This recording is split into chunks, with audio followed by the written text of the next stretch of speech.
Coming at you live, we are cooking in Kevin's kitchen. What are you bringing us today? You know, it's a good one, don't we? Hey, it's been a minute, but we've been really busy over this winter, so I just really haven't done any new videos. But I decided to make up whip up a batch of these tacos, and we decided to go ahead and do a video on it.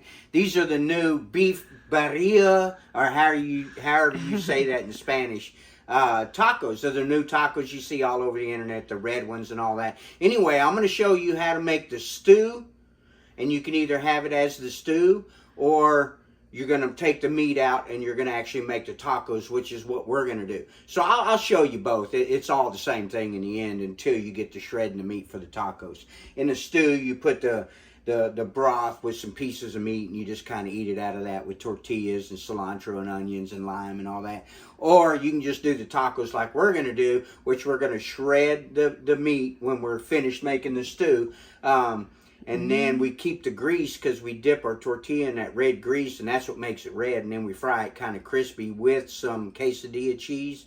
And boy, these things are really, really yummy. My neighbor turned me on to these, and I decided to figure out how I'm going to make these. And it's a good recipe, so we're going to show you how to do it and adjust it from there or whatever. But anyway, I'm going to go over the ingredients first, and then we'll actually get to making the stew. So first off, you're going to need about a 4-pound chuck roast.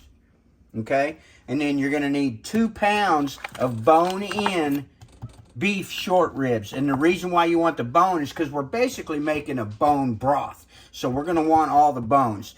I wouldn't get a bone in the chuck roast just because you get more meat, but definitely want to use the bones in that. I'm actually going to use all 3 pounds because I bought one that had 3 pounds, and I'm just going to go ahead and use it all. It doesn't really matter. Okay, we're also going to need a big stock pot. I forgot to go over that first. Big stock pot with about 8 cups of water, 7 to 8 cups of water. Okay, so we got our meat, we got our water, and then now we're going to start adding all our other stuff. You need 1 real large white onion. We're going to peel it and cut it in like 4 big pieces and put it in there. We're going to use the whole bulb of garlic. You don't need to peel this or anything. We're going to cut the top off that and cook it like you would do, you know, how you bake garlic bulbs and you spread it on bread and stuff like that. We're going to cook it just like that. We're just going to drop the whole bulb in there because all this is going to come out of the broth in the end anyway. We're going to save this in a bowl along with the onions, and because a lot of people just throw that away, we're actually going to eat it because it's good stuff, so we're going to eat all that. Okay, you want 1 really large carrot. What you want is about 4 good-sized pieces about like this. So you're going to cut this one in half and cut it in 4 if it was big enough. Mine wasn't quite big enough, so I'm going to use these 2. Okay? Then we're going to need 8 of these chili guajillo, or cascabel, however they say that. Guajillo is the way I know it. So you're going to need about 8 of those. We're going to take the stems off and remove the seeds, and we need 8 of those. We're going to need 3 tablespoons of chicken bouillon. We're going to need 2 teaspoons of salt. We're going to need about 2 teaspoons of chili powder. We're going to need 1 teaspoon of ground cumin. We're going to need 1 teaspoon of Mexican oregano. And we're going to use about 5 dried bay leaves. And really, that's it. That's all that goes in this. And the only other thing we're going to use is quesadilla cheese at the end. And then we're going to use white corn tortillas. The reason for the white is because it absorbs the red better. There's no other really reason for that. But anyway, we're going to get started making the stew. The stew we're going to cook for like 30 minutes. We're going to pull with basically all this in there. None of this. This is all going to go in there. And then 30 minutes later, we're going to pull the chilies out. We're going to put them in our blender, and we're going to whip it up like a paste. Then we're going to put it all back in there with our spices and stuff like that. So anyway, we're going to cook it. I'm going to get everything going in this pot. We're going to cook it for 30 minutes. Then I'm going to take out the chilies, and we'll be back when I get everything in the pot and get it going. But we're going to cut each rib up, okay? Each rib, single rib. We're going to cut this into 4 big chunks. And we're going to cut the top and bottom off of this, cut it in half. We're going to use the whole bulb. Like I said, you don't need to peel it or anything. We're going to cut the top off it and cook it like you would in the oven. And then we're going to use our carrots, our chilies, and our bay leaves. This is what's going in the pot first. So I'm going to get my water going, and we'll be right back. Okay, I just wanted to show y'all a couple things here real quick about what I do, just so you'll know. Okay, first is these peppers. See how they come like this?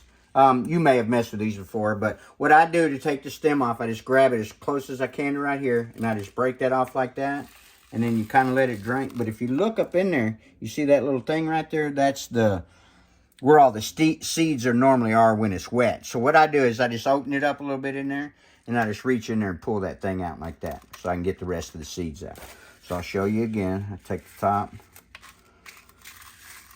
kind of empty it out first, and then I reach in there and grab that little deal, and that's it. Okay, so here's the peppers. They're done. I went ahead and did 9 because I'm doing all those ribs. Okay, so I got everything in the pot. If you look, I got the bay leaves, the carrots, both kinds of meat in there.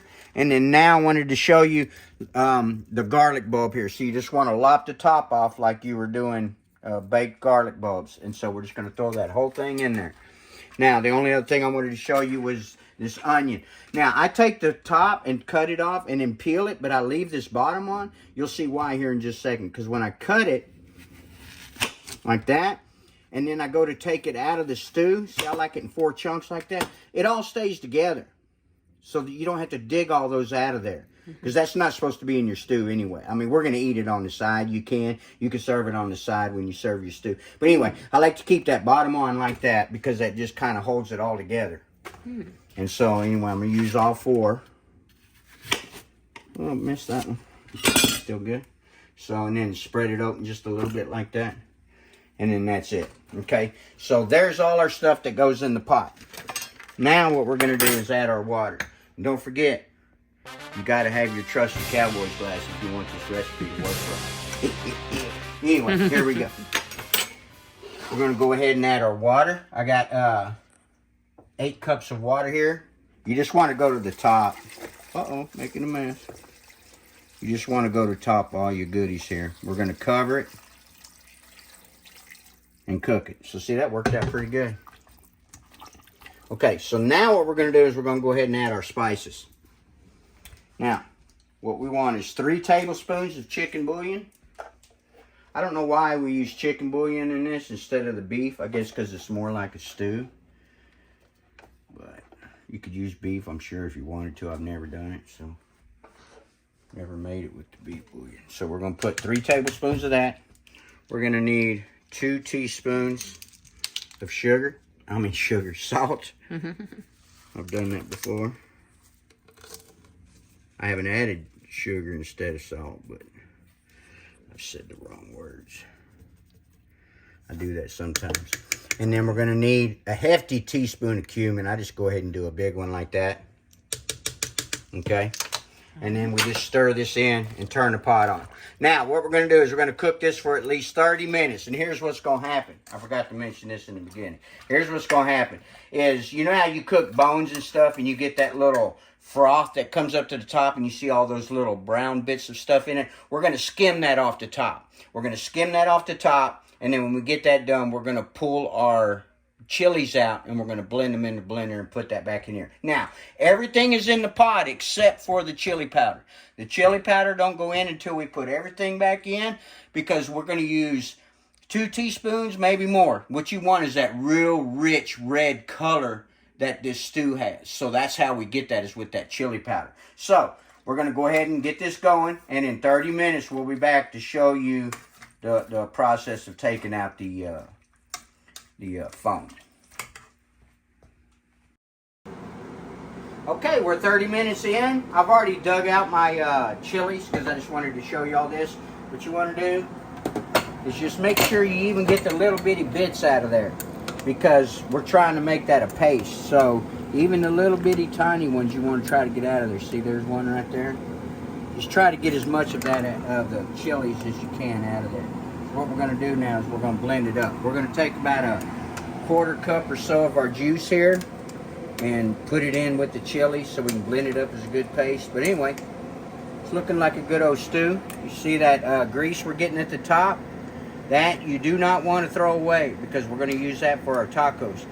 And then the second thing is we're not getting a lot of foam out of this. Sometimes you get a lot of foam.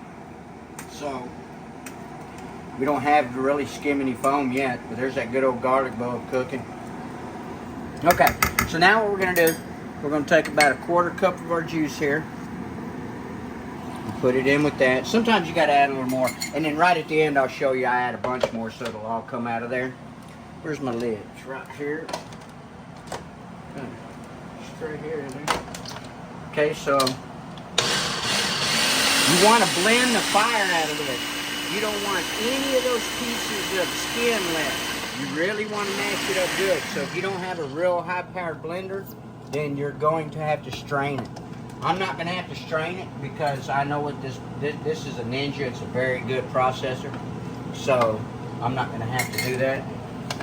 But you may want to strain it if you don't have a good blender. Similar to what you do with tamales.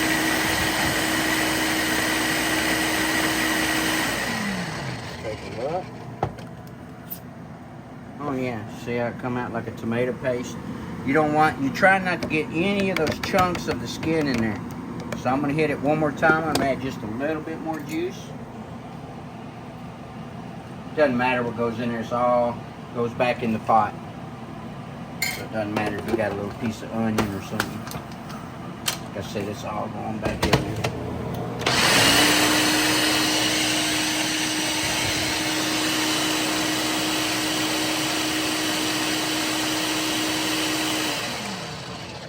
Okay, so now we're going to put this all back in there. I'm going to go ahead and go like that, get all that off that lid.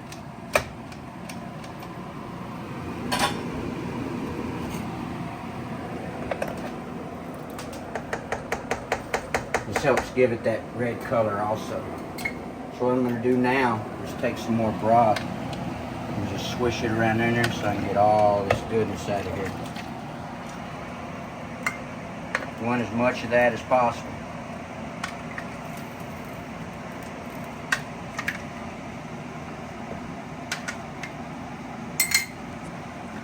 Makes a little bit of a mess, but that's all right. Okay, so now we got that in there. Gonna give it a good stir. You can see the rich color coming out of it now. But now what we're gonna do is we're gonna add that chili powder. And I'm gonna start with 2 teaspoons. I'm not even gonna measure, I'm just gonna start with 2 teaspoons. You see there's still little bits of the shell of the deal of chilies, but that's all right. Probably should have strained it. It's all gonna get eaten anyway. So we're gonna start with about 2 teaspoons. 1, 2. Stir that in. Yeah.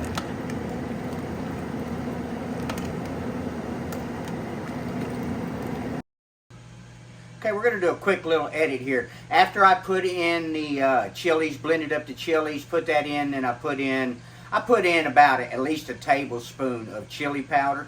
I thought it still needed to be more red and needed a little something more. So I went and I added 2 tablespoons of the tomato bouillon. I know y'all have seen this before. It's just like the other bouillon. It's not as salty, so it's not going to change a lot of salt in it. So anyway, we're using 3 tablespoons of the chicken, and then we're going to add 2 tablespoons of the tomato. I just wanted to add that in there because it will give you that extra little tomatoey flavor, but also a little bit more red. And then now what we're going to do is we're going to cover this, and you're going to cook it for about 3 more hours until these chunks of roast just start falling apart.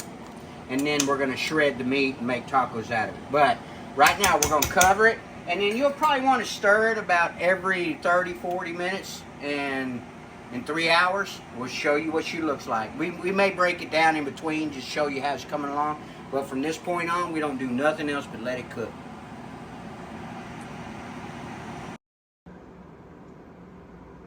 Okay, I just wanted to kind of show y'all. It's been about an hour and a half, just to kind of see what it looks like. You see the good, rich flavor. Oh my goodness. Yeah, you can definitely tell it's coming along. Look at that. Looks yummy. Oh yeah. Okay, I need to make a quick little update. When I was doing the spices earlier, I had my Mexican oregano sitting over here. I did put it in right after I did that, when we stopped and I did that take. But I wanted to remind y'all, you got to put the Mexican oregano in with all those other spices back at the beginning. Now, it takes about a teaspoon and a half, whatever you prefer. So I just wanted to make sure that that got in the video because I actually forgot it earlier. All right.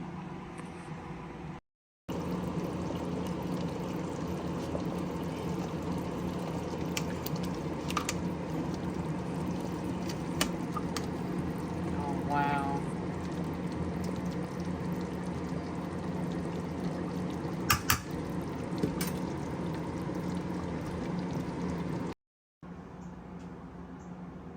Oh, we're at the end, boy. Let me tell you what, it sure came out good. Alright, this is the stew. We're going to do the tacos next, but first I wanted to show you how they would serve the stew and everything like that. But first off, you see all the grease in there? See, I'm going to try to push these down just a little bit, and then what we're going to do is try to get as much of that grease out of there as we can. But if you're making tacos, you absolutely need to keep this grease, because that's how you get that red on those tacos when they fry them up. So what we're going to do is put them in a bowl, put this in a bowl like this so that I can make the tacos. And I got a big enough container to where I could just lay my tortilla in there flat and make tortillas, make tacos, queso birria tacos. So anyway, what I'm going to show you first is the birria de res and how they serve it like a stew, because you got to have the stew basically before you can make the tacos. So what I'm going to do is just going to take a couple more minutes, so we're going to go ahead and cut the video. I just wanted to show you what we want to do is get all that grease out of there. I'm going to stop there and then we'll be right back. Okay, so I'm going to show you the way you usually eat it, like as a stew, but I was out of lime, so I'm just going to have this lime here just to have it, and then onions, and I'm also out of cilantro. But normally you would serve this with a little bit of the juice, couple pieces of meat, onions and cilantro on the side, and a squeeze of lime, and we're just going to put one of these short ribs in here. Grab one of those. Debone it. Look at that, just fall right off the bone. And you get a couple pieces of the pork right there. Look at that. See, there's still a piece of stuff. Okay, and a little bit of juice. And you would serve it with some tortillas and beans or however you like to do it.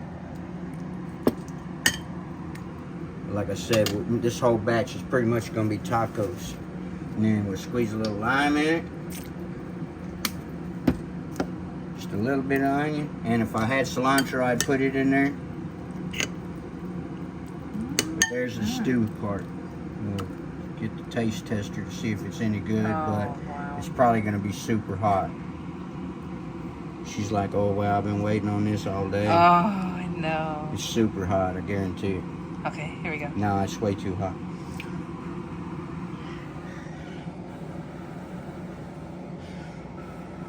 Here we go.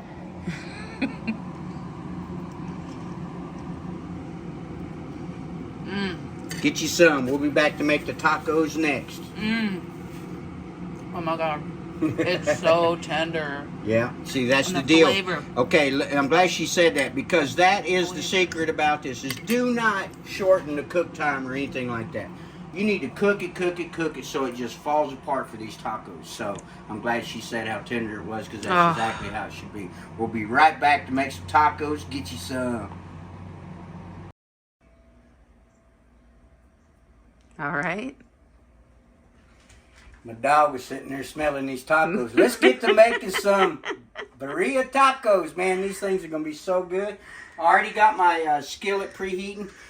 I'm using my non-stick just because it's a bigger surface. I'm making 6 tacos real quick. You know, if you had one of them red stones or whatever the heck they call them, you know, Bridgestone or whatever, you know, griddle top, you know, that'll work good if you're making a whole bunch of tacos. But you want to get your pan really good and hot. If you have a good cast iron pan, that'll work too. Like I said, tonight I'm just going to use my non-stick just because, no particular reason. So I got it set on high because I'm trying to get it good and hot. So I have my shredded meat. Look at that, boy, look how good that came out. And then I have my Does look consomme right there we're going to put in a bowl. And we're going to dip our tacos in that. So it's all ready. It's already heated up. And we have our grease from earlier. And then we're using quesadilla cheese. You can use any Mexican melting cheese, Oaxaca, however you say that. And we're just using quesadilla cheese because my son likes quesadilla cheese. As a matter of fact, I made him dinner a while ago and put some of that meat in there, and he absolutely loved it. Absolutely loved it. I didn't think he would like it that much because I thought it'd be a little spicy for him. But it's not really spicy, but my son don't like spicy. All right, we're going to fry these tacos kind of crispy on both sides. So we're going to take and we're going to dip it into our grease from earlier and let a bunch of it run off here. That's where it gets that red color. I'm going to go ahead and start 2 of them. You can already see it starting to fry up over there. That's why it's real important to save this grease here. Okay. And then what I'm going to do next is put a layer of cheese.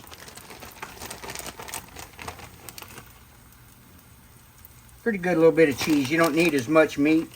My wife likes a little more meat than I do, but it's okay if that cheese oozes out. This kind of makes it yummy. And then we're going to put a layer of meat. Really just need it on half. That's really good. I'll put a little more on this one. It's harder to work the more meat you got in it, but that's okay. So right there. That's all you're going to do. I don't even need salt. I already tasted it. Sometimes I'll put a spritz of salt, but these really don't need it. So I'm going to go ahead and start my 3rd one here, just because I got room. And then we'll spin these as they go, and this bottom will get kind of covered too. And let me tell you, these are some yummy tacos. Oh, God, they look amazing. So as soon as I fry these up, we're going to plate up. And I'll show you what it looks like on the plate with all the goodies to go with it. My dog's trying to get to the bones over there from the ribs. Oh, that looks so good. Okay, so once you got that going, then you kind of want to work it. I let it fry a little bit just to make sure it starts to get crispy. See, it's not really quite there yet, so what we're going to do is just keep letting it fry. Because we're going to bend these in half. And, you know, they're going to be tacos, like normal looking tacos. Oh, it So smells so bend good. it over. Oop. Just like that. And like I said, if that cheese oozes out, that's fine, because that little crispy cheese is so good on the edge. Boy, let me tell you what. If I can, I'm going to get my tongs on that one's hot. So right here, bend it in half and smash it down, just like that. I'm going to go ahead and turn my heat down now.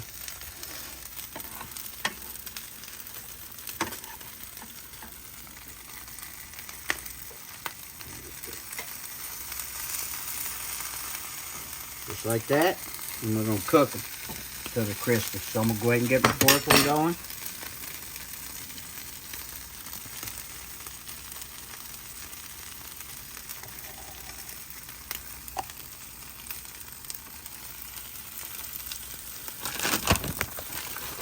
Yummy. Cheese first, that way it gets sandwiched in there with 2 layers of cheese, basically.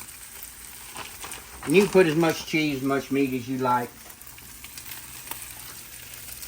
I don't like a whole lot of meat in mine, like I said, but I do like it.